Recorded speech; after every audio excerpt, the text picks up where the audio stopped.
Assalamualaikum warahmatullahi wabarakatuh. Saya Hidayatullah, mahasiswa Tadris Matematika Fakultas Tarbiyah Institut Agama Islam Negeri IAIN Parepare.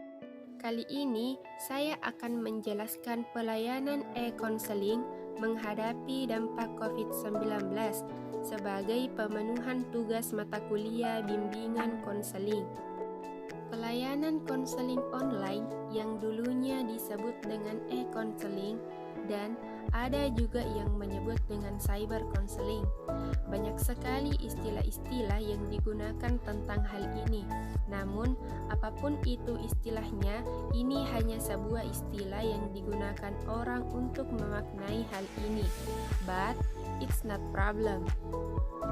Pelayanan e-konseling itu bisa dalam salah satu bentuknya, yaitu dengan menyelenggarakan konseling online.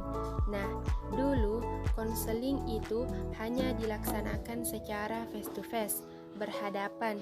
Tapi sekarang konseling tidak hanya bisa dilaksanakan dengan face to face, tapi bisa dilaksanakan dengan format jarak jauh.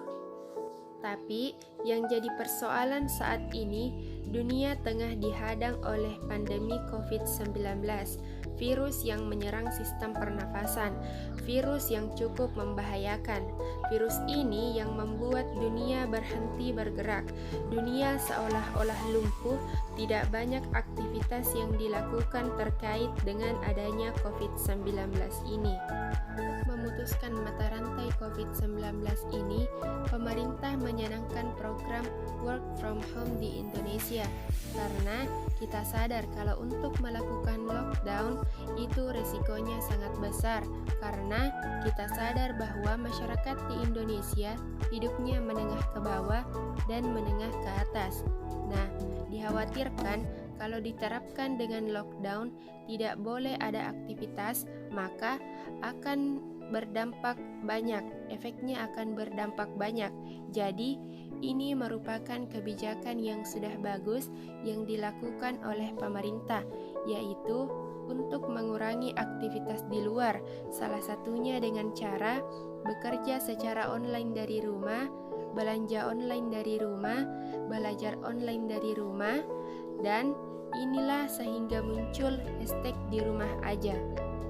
Yang jadi persoalan sekarang adalah karena sekarang belajar dari rumah menggunakan media online, jadi guru mata pelajaran dapat tetap menjalankan tugasnya dengan memberikan tugas secara online kepada siswa. Tapi bagaimana dengan guru BK atau konselor sekolah? Nah, dengan adanya work from home, kondisi tersebut mau tidak mau mengharuskan para guru BK atau konselor sekolah untuk menguasai media online. Kalau itu tidak dilakukan oleh guru BK, maka kondisi ini akan memperburuk citra BK. Kenapa bisa begitu? Karena semua bisa bekerja dengan online, tapi bagaimana guru BK tidak bisa bekerja secara online? Kemudian, guru BK dianggap gagap teknologi. Guru BK atau konselor dipandang terlalu rigid dan tidak mau berkembang. Nah, sekarang kan dunia sudah berkembang, teknologi sudah semakin maju. Nah, kenapa guru BK tidak mau menggunakan dan memanfaatkan teknologi ini?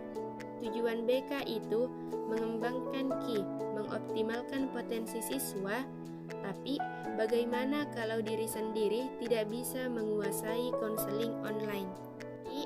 Kita patut bersyukur dengan adanya generasi-generasi muda yang membantu para konselor senior saling bahu-membahu membantu untuk menguasai teknologi.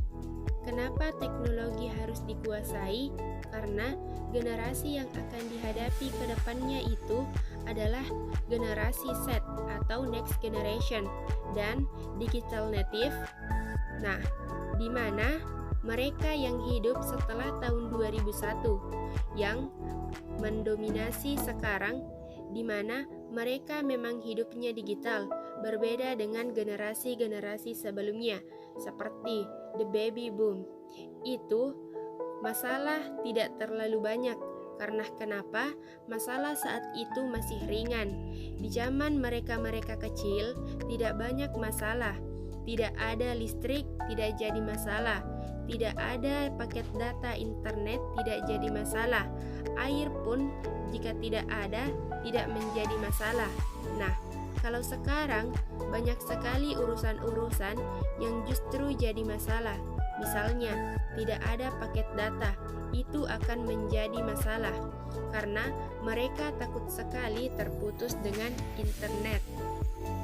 Kalau berbicara tentang konseling era tahun 1960, 80, 90, 2000, dan 2001 itu semakin berkembang. Nah, di tahun 1960 itu psikoanalisis, tahun 1980 behavioral, tahun 1990 kognitif, tahun 2000 itu cross cultural, dan 2001 spiritual and alternative. Nah, di mana konseling di abad 21 itu diharapkan bisa memberikan berbagai alternatif pendekatan yang diberikan kepada klien untuk menuntaskan masalah. Menjadi konselor online wajib saat ini. Kenapa? Ini adalah tuntutan. Di mana fungsi konseling online itu mencegah, pengembangan, dan pengetasan. Yang pertama, psychological first aid atau pertolongan pertama psikologis. Yang kedua, membantu mengatasi. Dan yang ketiga, mereduksi. Nah, aspek psikologis apa saja yang bisa dibantu oleh guru BK atau konselor sekolah dalam menghadapi masa pandemi ini? Yang pertama, stres.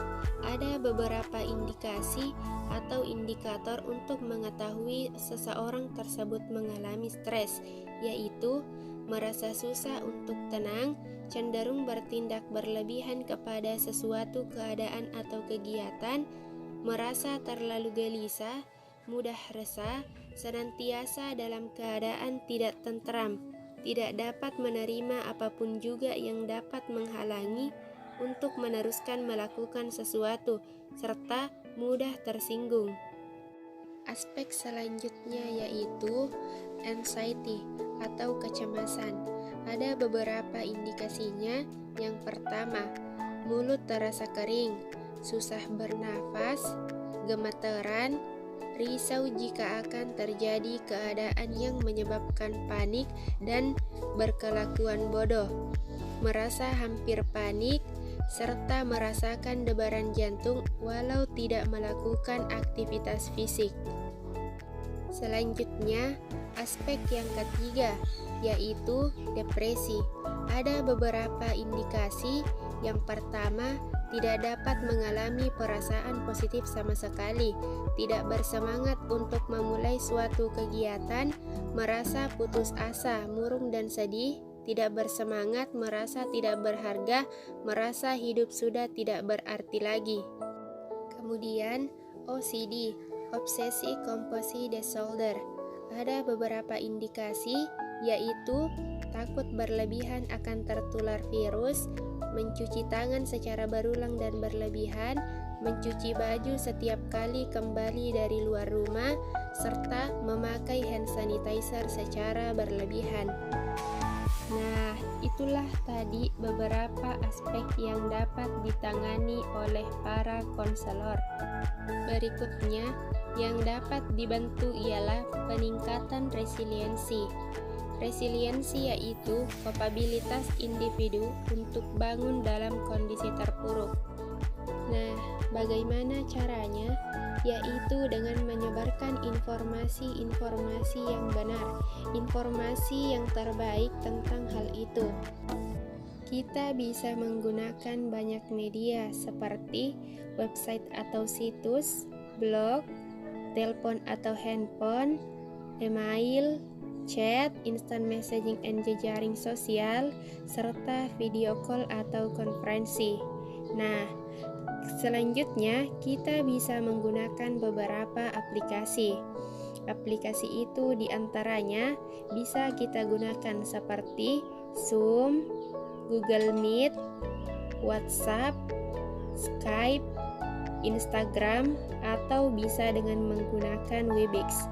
Setelah itu, media telah ada, kita perlu memberitahu siswa dengan membuat selebaran seperti brosur, informasi di WA, IG, dan media lainnya.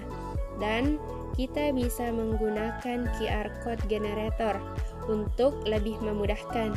Nah, bagaimana cara untuk menghentikan penyebaran COVID?